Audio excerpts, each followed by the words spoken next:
नमस्कार। पुलिस भर्ती की वैकेंसी आ चुकी है और यदि आप लोग 12th पास हैं, 12वीं पास है, तो इस वैकेंसी में आप लोग अप्लाई कर पाएंगे। इसमें वैकेंसी आपको बिहार में देखने को मिलेगी, भारत का राज्य बिहार, जहां पर ये वैकेंसी आई है। लेकिन इसमें मध्य प्रदेश के युवा भी अप्लाई कर सकते हैं।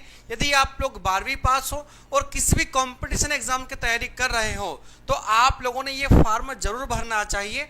इसकी योग्यताओं में नजर डालते हैं, कौन से पेपर में क्या क्या पूछा जाएगा वो देखते हैं, और आयु के साथ साथ में हाइट सीमा वगैरह क्या रहेगी। फिजिकल यहाँ पर सबसे बड़ा रोल अदा करने वाला है। तो आइए चलिए, अगर आप 12वीं पास हैं तो बिहार पुलिस में आप आवेदन कर सकते हैं। मैं आपको फिर कह रहा हूं, ये बिहार पुलिस की है, इसमें मध्य प्रदेश के युवा भी आवेदन कर पाएंगे। तो आइए, और मध्य प्रदेश में वैकेंसी आई है पुलिस विभाग में, मैं वो भी आपको बताने वाला हूं, वो अलग है। ठीक है, आ जाए। तो सबसे पहले आप लोग यहाँ पर देख पा रहे होंगे, आपको यहाँ पर दिखाई दे रहा होगा क्लियर लिखा हुआ कि ये आप लोगों को बिहार की वैकेंसी है। बिहार पुलिस एवं बिहार विशेष सशस्त्र पुलिस में सिपाही के पदों पर है ना नियुक्ति हेतु सूचना जारी करी गई है।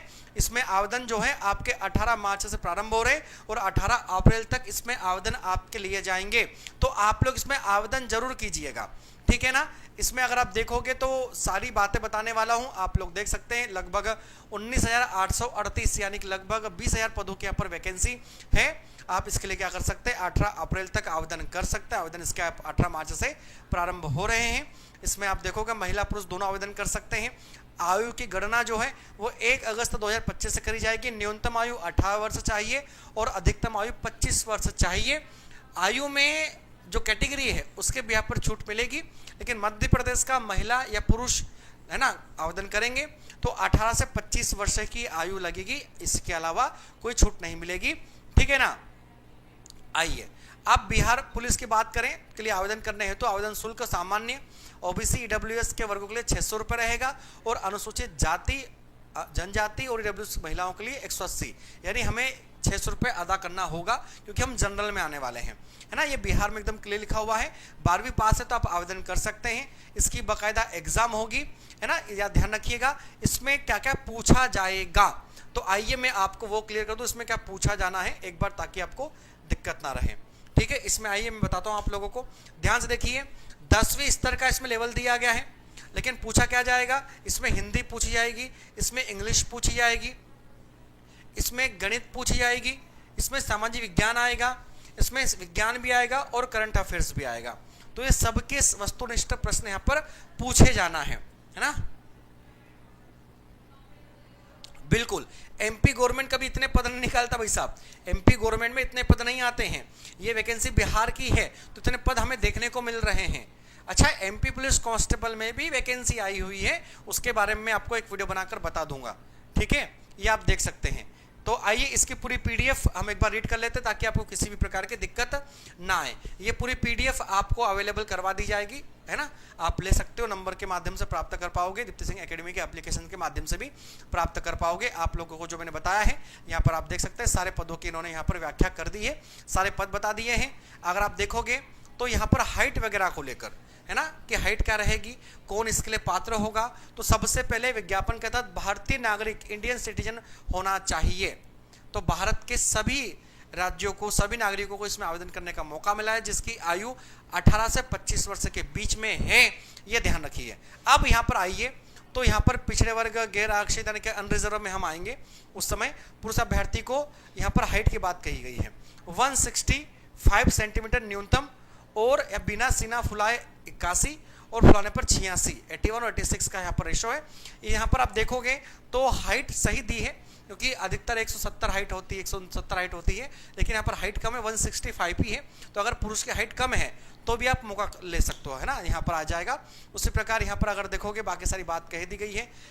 सभी वर्गों में महिलाओं के लिए न्यूनतम वजन 48 किलोग्राम होना चाहिए, यानी कम से कम महिला का वजन 48 किलोग्राम होना ही चाहिए, ये कहा है, ठीक है ना। बाकी मापन में जो पुरुष उनका सीना 5 इंच से होना चाहिए और इंटरमीडिएट यानी 12वीं पास उत्तीर्ण होना चाहिए कहा गया है। आयु में इन्होंने कह दिया है कि गैर आरक्षित कोटा जो है उसके लिए 18 से 25 वर्ष है, पिछड़ा वर्ग वगैरह है तो 27 वर्ष है। ये सब चीज़ें बिहार वालों के लिए आएगी, अदर स्टेट्स वालों के लिए 18 से 25 वर्ष ही रहेगा, ठीक है ना। आइए इसी के बाद में अगर हम आगे बढ़ेंगे तो इन्होंने आरक्षण की बात की जो हमारे लिए कुछ काम की नहीं है, हमको सिर्फ आगे बढ़ना है और हमको सिलेबस पे आ जाना है, ठीक है ना। डॉक्यूमेंट वगैरह ऑनलाइन जमा होंगे जिस प्रकार हम करते हैं, ST SC वगैरह को कोड यहाँ पर दिए गए, हम तो अनरिजर्व में आने वाले हैं। चलिए अब यहाँ पर क्या कहा है इन्होंने कहा चयन के लिए परीक्षा संचालन है ना संरचना क्या होगी। तो जिला पुलिस बिहार विशेष सशस्त्र पुलिस की रिक्तियों के लिए है ना चयन भर्ती प्रक्रियाओं को एक साथ होने वाली है और बिहार में ही इसकी एग्जाम होगी, ये ध्यान रखिएगा।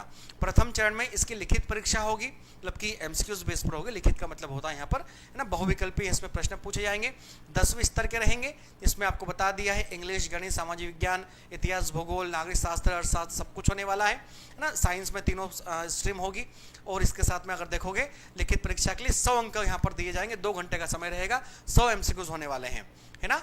चलिए लिखित परीक्षा के लिए 30% अंक कम से कम प्राप्त करने होंगे ताकि शरीर फिजिकल के लिए अप्लाई कर सको। तो न्यूनतम 30% अंक चाहिए, यानी कि 100 में से 30 अंक होंगे तब यह फिजिकल के लिए अलाउ करे जाओगे। फिर इसके बाद में होगी आपके द्वितीय चरण जिसमें फिजिकल होगा, जिसमें आपको लिखित परीक्षा के आधार पर पात्र उम्मीदवारों को निर्धारित अनुपात में शारीरिक दक्षता परीक्षा के लिए बुलाया जाएगा। और यहाँ पर आप लोग देखोगे कि अभ्यर्थी को शारीरिक दक्षता परीक्षा में सम्मिलित होना है ना सफल होने के लिए अनिवार्य होगा, यानी कि फिजिकल जो है वो मैटर करेगा आपका फाइनल रिजल्ट के लिए, यानी मेरिट जो है वो यहीं से बनेगी आपकी। ये इन्होंने बिल्कुल क्लियर बता दिया है ना, यहाँ पर इन्होंने क्लियर कह दिया है। हाँ, महिलाओं को लेकर कुछ बात कही है। महिला अभ्यर्थी जो शारीरिक दक्षता परीक्षा के समय गर्भवती न होने का ना घोषणा पत्र देना अनिवार्य होगा कि भैया गर्भवती तो नहीं है ना। गर्भवती महिलाओं को शारीरिक दक्षता परीक्षा में भाग लेने की अनुमति नहीं है, यानी कि वो वैसे ही फेल हो जाएगी फिर, ठीक है। आगे आ जाएंगे, इन्होंने कहा यहाँ पर देख सकते हैं आप लोग बहुत सारी बातें कही है। सिपाही पद की नियुक्ति हेतु चयन के लिए अंतिम मेगा सूची शारीरिक दक्षता परीक्षा के अधीन तीनों स्पर्धाओं यानी कि दौड़, ठीक है, ऊंची कूद, गोला फेंक के आधार पर होगी, यानी कि ये फिजिकल आपके लिए मेरिट लिस्ट बनाएगा। वो तो क्वालिफाई नेचर है, ओनली 30% पास करने का फिजिकल मेन होगा यहाँ पर। तो उसका फिजिकल अच्छा है वो यहाँ पर आ जाओ। अब 100 अंकों में से अलग अलग बता दिया गया है कितने कितने अंक किस किस विषय किस किस हिसाब से मिलने वाले हैं। पुरुषों को महिलाओं को अलग अलग प्रकार से आप पूरा देख सकते हैं, इसका स्क्रीनशॉट लेकर या रोक कर आप उसको पूरा पढ़ पाओगे, किसी प्रकार की दिक्कत यहाँ पर नहीं आएगी, ठीक है। गोला फेंक में बता दिया है भी आपको मौका मिलेगा, सारी चीज़ इन्होंने क्लियर कर दिया महिला पुरुष को लेकर, तो आप इसका PDF पूरा पढ़ सकते हो, किसी भी प्रकार की आपको यहाँ पर दिक्कत नहीं आने वाली है। फिर इसके बाद में तृतीय चरण क्या होगा, दस्तावेज सत्यापन होगा, डॉक्यूमेंट DV होगा, यानी डॉक्यूमेंट वेरिफिकेशन होगा, देन आपको ज्वाइनिंग के लिए फिर समय दे देंगे, ठीक है। जिसमें आपका सारा जो ST SC जो भी आप सर्टिफिकेट लगा रहे हो, हालांकि काम में कुछ नहीं आना, वहाँ तो जनरल में रहोगे, लेकिन सत्यापन के लिए सारे डॉक्यूमेंट आपके वेरीफाई करे जाएंगे, ठीक है। इसी के आधार पर सारी चीज़ें आपको क्लियर हो गई है। आई होप जानकारी आपको समझ में आ गई होगी, तो तैयारी में जुट जाइए